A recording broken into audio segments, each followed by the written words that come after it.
Hello beautiful people! Welcome back to my channel. This is your Mama Sam. Hola mga amigo, amiga, kumare at kumpare. Kamusta kayong lahat? Sana lahat po kayo ay okay at safe ngayong araw na ito. At syempre kung ako naman ang tatanungin nyo, nakikita naman ninyo ang beauty ng Mama Sam ninyo, fresh overload pa rin, di ba? Ganyan talaga kapag umiinom ka ng maraming vitamin C plus kumakain ka ng maraming banana. Dahil sa banana, mas nakakaloka ang ganda ng Mama Sam ninyo. Charot! So, kamusta naman kayong lahat? Sana lahat kayo ay okay na okay ngayong araw ng Monday. So, happy Monday sa atin lahat ng bonggang-bongga. At hindi lang yan, gusto ko rin magpasalamat sa walang sawang tumatangkilik dito sa Mama Sam Vlog. Araw-araw, lagi-lagi, maraming salamat po sa suporta at pagmamahal na binibigay ninyo. At higit sa lahat, sa mga bago nating subscribers, hello po sa inyo lahat. Welcome to my channel. At saka sa mga makasolid na makamamasam dyan na laging sumusuporta dito. Araw-araw, lagi-lagi, maraming salamat guys sa inyong lahat. Syempre, marami akong hatid na chika ngayong araw na to na talaga naman, oh my gosh, magtataas ang kilay ninyo ng bonggong-bongga sa mga pag-uusapan natin ngayon. Kaya guys, huwag na natin patagalin ang ating mga chika. So, para sa una natin chika, Miss Universe, nagsimula na. Yes, nagsimula na nga ang Miss Universe yesterday at talaga namang masasabi ko, ang bongga kasi syempre nakita natin talaga ng face to face ang mga kandidata dito sa Miss Universe. Hindi pa dumadating lahat, pero masasabi ko, talaga yung mga nakita ko kahapon, ay, ang gaganda. Ay, nakakaloka. So, sino ba yung pinaka na-amaze ako sa mga nakita ko yesterday? Actually, ang mga nakita ko si Colombia, sobrang yung lumabas siya, yung ramdam mo yung kumpiyansa niya sa sarili, ramdam mo na talagang, ay nako, malakas to, kaya nito mag-top 10, kaya nito mag-top 5. Ganon talaga yung mafe-feel mo kay Colombia kasi iba talaga yung dating ni Colombia at ang ganda. Kung ganda ang pag-uusapan. Hawig niya si Jimena Navarrete. Yes! So, yon. So, saka galawang Latina. Alam naman natin yung mga galawang Latina ay talaga namang mga wagas. So, bukod kay Colombia, isa din sa mga nakita ko na talagang ito na starstruck din ako sa ganda, si Costa Rica. Yes, Costa Rica. Nako, legit talaga yung ganda niya. Yung gandang mapapawaw ka talaga ng bonggang-bongga. And then, gusto ko din yung beauty ni Cote d'Ivoire. Nako, isa siya sa mga black beauty na talagang, ay nako, mapapawaw ka sa kanya. And then, gusto ko din yung beauty ni sino pa ba? Chile. Si Chile. Maganda si Chile. Yung energy. Si Brazil. Nako, si Brazil talaga namang wow. Ganon. Marami sa mga Latinas na talagang masasabi ko, class yung dating, ang ganda, ang fresh. At higit sa lahat, syempre, eto, nakita ko naman na siya in person, pero na-amaze talaga ako yung nakita ko siya uli yesterday. Nangilabot kasi ako, yung pagkatingin ko, ang layo ng distance ko sa kanya nung bumaba siya doon sa bus, ay nako, atisang manalo. Iba yung aura niya yesterday na talagang grabe. Hanggang ngayon, pag naiisip ko siya, nangingilabot talaga ako. Ayun. So, sobrang panalo. Panalo yung presensya niya. Kaya hindi ko alam kung saan nanggagaling sa inyo. Nako, malambyan naman siya. Nako, grabe. Iba siya yung datingan niya in person. Sobrang maraming natuwa, maraming nagalak na talagang, ay, nako, ang ganda pala niya. Yung ganon. Isa na sa Austin talaga sa nagsabi sa akin, may record ako, papakita ko sa inyo. Sabi niya sa akin, nakikita niya daw si Atisa Manalo in picture maganda. Pero, mas maganda pala daw talaga sa person. O, diba? Sabi ko naman, talaga naman, charot. So, ayun. So, na-proud ako dahil maganda yung feedback sa kanya ng mga Thai, maganda yung feedback sa kanya ng organization, maganda yung feedback sa kanya ng mga staff. Oho. At higit sa lahat, ayun nga. Talagang hindi siya makalabas na walang mag-aalalay kasi nga, grabe. iba yung dating talaga ni Atisa na parang alam mo yon yung maala Catriona Gray level. Ganon! Ay nako, ang saya lang ng feeling. Pero syempre hindi pa naman dito natatapos yung lahat. Kailangan talaga ay maano natin to ng bonggang-bongga.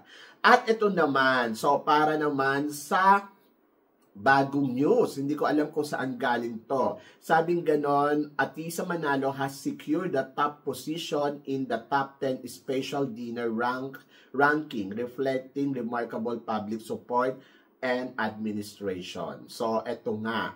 Nanguna ang Philippines na si Atisa Manalo na may vote na halos 5 million na. Pangalawa naman si Vietnam, Indonesia, Thailand, Cote d'Ivoire, Cambodia, Chile, Venezuela, Peru, and India. Sila yung makakasama ni Mr. Nawat sa pa-dinner. So, natuwa naman ako kasi nanguna dito ang Philippines. Pero syempre, tingnan pa natin yung mga susunod pang mga araw kasi hindi pa naman dito tapos yung botohan. Basta ang alam ko, ayan, pasok na si Philippines sa banga. O, di ba? So, yon kasi may pa-special dinner nga si Mr. Nawat at ayun, parang Miss Grand lang yung dating. At natutuwa naman ako ay nangunguna dyan si Philippines. So, yon. At para naman sa sumunod natin, chika, eto. So, sabing ganon, Denmark may back-to-back ba? Nigeria, makuha kaya yung position uli ng first runner-up? Ayan. Back-to-back wala. Oho, walang magaganap na back-to-back sa Denmark kasi parang feeling ko yung pambato nila, yung nakita ko siya kahapon, kulang siya sa energy. Ayun. So, kumbaga, kung ikukumpara mo si Denmark na Miss Universe nung nakaraang taon, eto namang pambato nila ngayon ay parang nakukulangan ako sa energy. Parang hindi enough na parang masabi mo, ay naku, malakas sila. Kumbaga, ang swerte niya pag nakapasok sa top 30. So, yan. And then, ang bago namang Nigeria, actually, isa ako sa mga nakatulong kahapon kay Miss Nigeria na sa pag-fit niya. Yung dumating siya dun sa room kahapon, ng unang ano ko sa kanya reaction, maganda si bakla, maliit ang mukha. Kung ikukumpara ko si Miss Nigeria nung nakaraang taon, ay, nako, walang sinabi naman yung beauty nun sa beauty neto. Ito kasi medyo talagang aliit ng mukha, maganda ang kulay, hindi siya dark na dark. Tapos, ano siya, sexy, mabait, machika, oo. So, maganda yung personality. So, yon. So, feeling ko, hindi niya mapapantayan yung first runner-up na nangyari noon kay Miss Nigeria, pero nakikita ko na kaya niyang makipagsabayan sa mga candidates. So, yan, bongga yung beauty niya at maganda yung mga ipapakita niya dito sa Miss Universe. Kasi kasama nga ako sa nag-fit ng mga damit niya. Diyos ko, mga 10 yata yun na grabe. But, winner, lalo na yung magiging yung magiging final gown niya, ay ang ganda. So yun, so nakita ko na yung mga gagamitin yung gown, lahat. Pero sabi ko, okay, so may laban. Depende na lang sa kanya talaga. So, good luck kay Nigeria. So, yon. At para naman sa sumunod natin, chika, roommate, o anong masasabi ko daw, Thailand and Vietnam, silang dalawa ang magka-roommate, and then Philippines and India, silang dalawa ang magka-roommate. So, tingin mo, Mama Sam, bakit daw hindi pinagsama si Philippines at saka si Thailand? Siyempre, sa competition na to, ang iniisip kasi talaga dito, kung sino ba ang pinakamalakas pagdating sa Asia. Ayon. So, yon. And then, kung magsasama silang dalawa, maaaring magkakitaan si Atisa at saka si Vina ng mga strategy game nila. At siguro doon na nag-iingat sila para kay Vina. So, yon. Alam kasi nila na si Vietnam, hindi naman to malakas. Alam din naman nila si India na hindi din naman to papalo. So, nandoon sa part na naniniwala ako na na parang mas hindi talaga sila pwedeng ipagsama sa isang room. Si Vina at saka si Atisa. Kasi may larong ginagawa ang Thailand sa strategy nila dito sa competition. Alam nila kasi na parang analysis ko lang to. Alam nilang malakas si si Atisa. So, ang strategy game nila ay malagpasan nila yung lakas ni Atisa sa pamamagitan ng styling, everything. And ngayon, kung magsasama sila sa isang room, baka manatili na lang na mahina talaga itong si si Vina. So, yun. So, syempre gusto nila na hindi maging dikit yung dalawa. Para yung yung competition nila ay manatiling maingay hanggang sa dulo ng competition. So, yan. Ayun yung nakikita ko. Kaya hindi sila pinagsama sa isang room. But looking forward ako na sana maging magkaibigan na maayos itong si Thailand at saka si Philippines.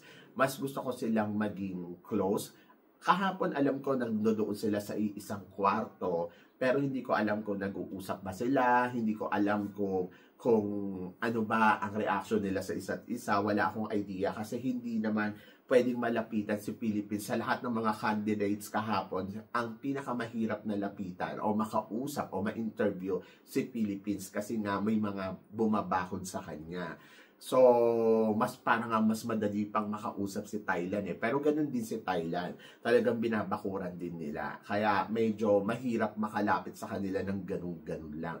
So, tingnan ninyo kung may interview ba ang mga vloggers natin, yung mga nandoon kay Atisa. Di ba? Wala. So, yan. Kasi nga mahirap siyang lapitan. Ganon. At hindi dahil sa hindi dahil sa ayaw nyo magpa-interview. Kasi laging may mga nakaalalay sa kanila na hindi ka basta-basta pwedeng lumapit. Ayun. Kaya good luck sa kanila. Anyway, so para sa sumunod natin, chika, eto na, Miss Indonesia, dapat nga ba natin katakutan sa competition na to? Si Indonesia, yung nakita ko siya in person, parang ang datingan niya yung kay Vina na Miss Grand. Ang maganda dito kay Indonesia, confident siya sa sarili niya. Ayun yung nakita ko kahapon. Talagang inabangan ko siyang dumating kahapon kasi gusto kong makita kung gaano ba siya kaganda. Pero wala namang in fact yung yung impacta meron. Yung dating niya kahapon, parang wala lang, normal na lang na dumating sila. Hindi naman sila pinagkaguluhan. So yun, welcome lang sila. Tapos wala na, sige lumakad kayo dyan. Ganon. So free silang nakakalakad. Pwede mo pa nga siya interviewin eh. Pero kasi hindi ko na siya hinabol para kasi nga, para sa akin, hindi naman siya ganun kagandahan naman pala. So yun. So kung ang pagbabasihan dito sa Miss Universe ay kung sino yung pinakamaganda, maliliguak siya unang-una. So yun. Pero ang bala neto sa competition ay yung kumpiyansa niya sa sarili niya. She's a very confident sa skin niya, sa itsura niya, kung anong meron siya. Hindi siya nababother na ay hindi ako maganda, hindi ako katulad ng iba. Pero nakikita ko siyang maganda dahil kumpiyansa siya sa sarili niya at napaka-importante nun sa isang aanuhin mo yung magandang damit, aanuhin mo yung magandang makeup, aanuhin mo yung tangos ng ilong mo kung hindi ka naman kumpiyansa sa sarili mo, di ba? Like example, yung ibang candidates, di ba? Bonggang-bongga man namin, bonggang-bonggang pero pag tinignan mo naman, weak naman. Hindi mo nakikita sa kanya na, ay, matatakot ako sa kanya kasi para siyang Miss Universe. No! Ang makikita mo sa kanya, ate, mukha ka ng drag queen dyan, di ba? So, yun. So, may mga ganon kang mararamdaman doon sa mga candidates. Kasi, syempre, doon tayo sa sino ba talaga yung maganda? Ano ba talaga yung nakikita natin sa mga candidates? So, yon. At ang nakikita ko kasi, ang hinahanap ko sa isang kandidata ay yung kung paano mo ipinipresent yung sarili mo, kung gaano ka kakumpiyansa. Hindi dahil sa suporta ng mga taong nasa paligid mo, kaya ka nagiging kumpiyansa. Pero deep inside, pag tinignan ka naman ng kabuuan, ang weak naman nung dating mo, di ba?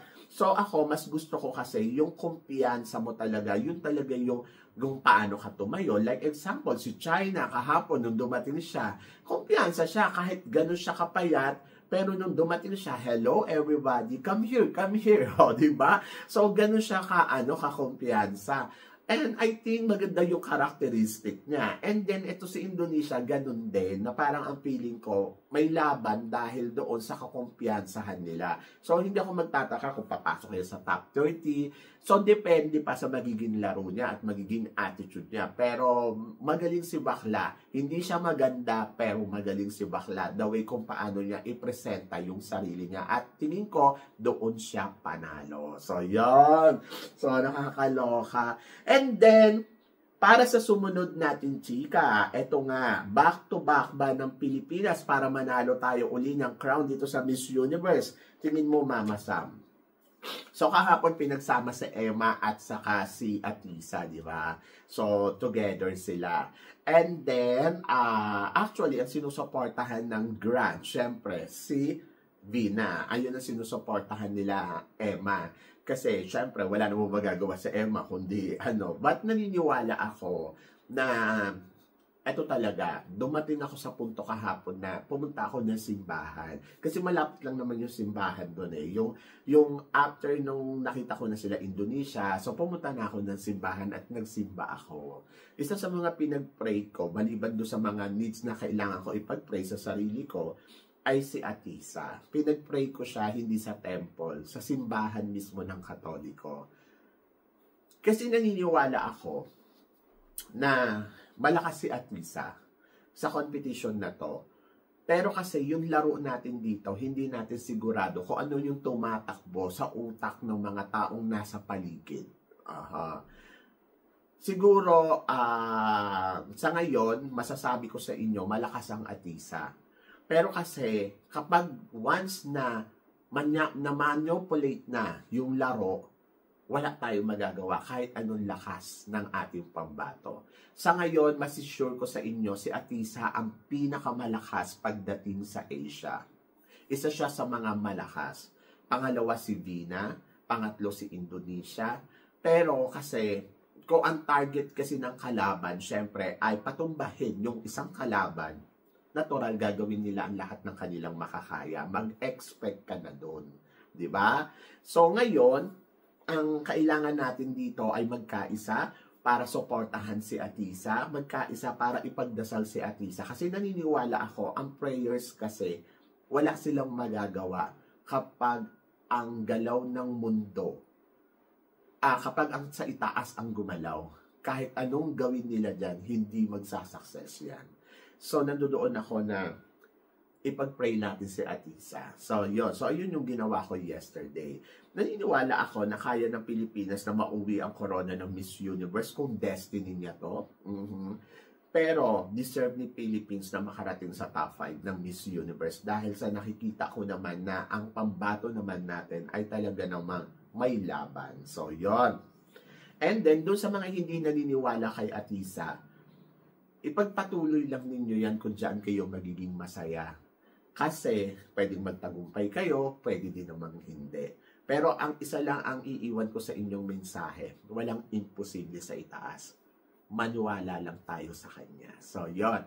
So, doon naman sa mga naniniwala kay Atisa, ipagdasal ninyo at magtiwala kayo ng bonggang-bongga sa prosesong gagawin ni Atisa. Malakas si Atisa sa competition ng Miss Universe. Sa mga nakita ng dalawang mata ko. At doon naman sa nagsasabi, totoo ba yan, Mama Sam, sinasabi mo? Huwag mo akong pagdudahan. Pagdudahan mo yung sarili mo. So, yon. Bakit ka ganyan mag-isip doon sa pambato natin? Basta trust sa laro ni Atisa. And magtiwala tayo sa itaas, nagagabayan niya si Atisa ng bonggang-bongga sa laban niya dito sa Miss Universe. So, yan! So, kayo guys, ano guys ang masasabi ninyo dito sa mga pinag-uusapan natin ngayon? So, please comment below para at least malaman ko naman kung ano naman ang chika mo dito sa mga tinatalakay natin. So, yon. So, syempre maraming salamat sa inyong lahat sa suporta at pagmamahal na binibigay ninyo syempre dito sa channel ko. At sa mga hindi pa po nakaka-subscribe, please don't forget to click like and subscribe my channel at i-click nyo na rin po ang notification bell to more updated. Syempre, sa aking mga chika. Sabi ng ganon, always keep smiling and laban lang. So guys, hanggang dito na lang. Hanggang sa muli nating chikahan. See you tomorrow. Thank you guys.